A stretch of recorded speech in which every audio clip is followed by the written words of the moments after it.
Schools increasingly recognize the harm that bullying and harassment cause to the mental well-being of their students. Yet very few have an effective system in place for resolving these incidents. The anti-bullying campaign that was championed in the San Francisco area has saved the lives of students.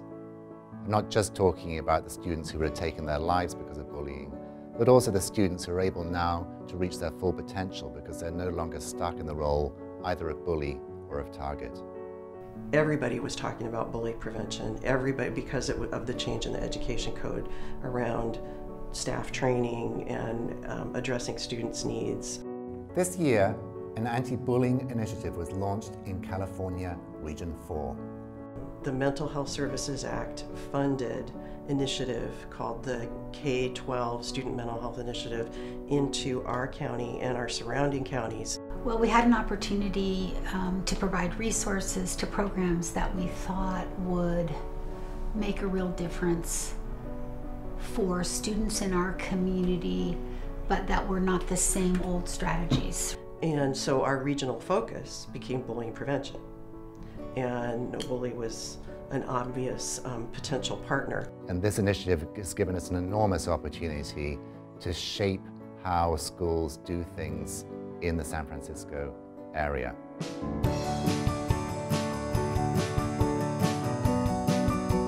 So far, we've been into over 200 schools and helped provide bullying solutions to over 120,000 students. And the stories that we hear about the success of solution teams are incredible. This school is really exciting because we have almost every staff member is a solution coach.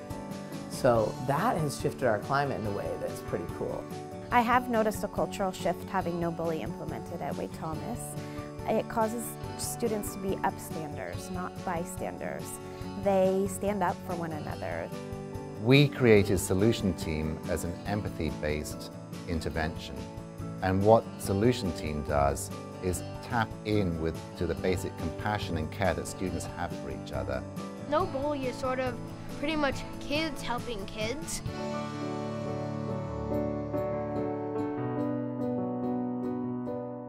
Bullying is a huge mental health problem for kids.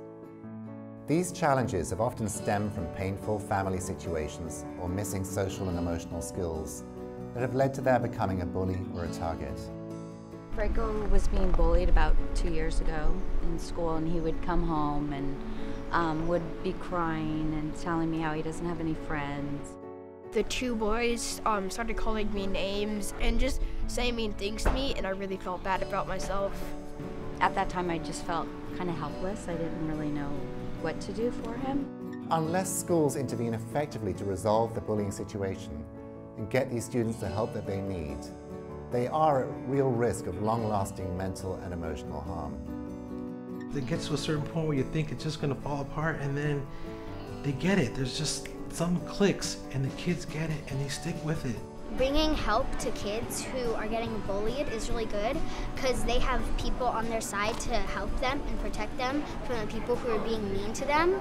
I think for me, this is probably one of the strongest facilitations and experience that I've had in the group, was that she had physical reactions. Like she would shake and would go in the room after the kids would tease her, and then coming to school, I mean, she was having a hard time.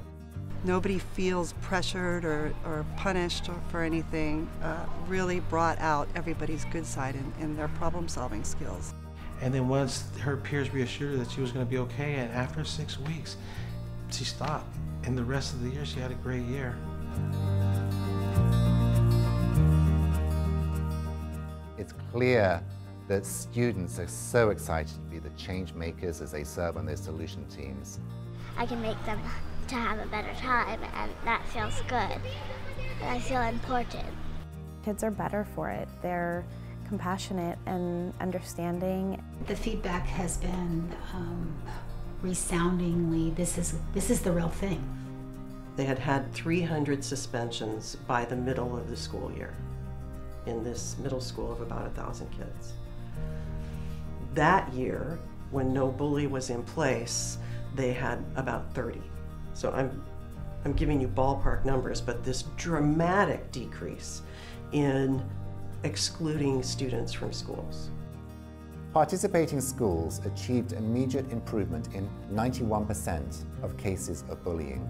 And by the time of their 3-month follow-up, the solution coaches had resolved or improved 100% of cases. When someone learns about the program, they will at first want it for their schools, and then at some point they will demand it for their schools because of what it can do to change the lives of our kids, our schools, and our communities.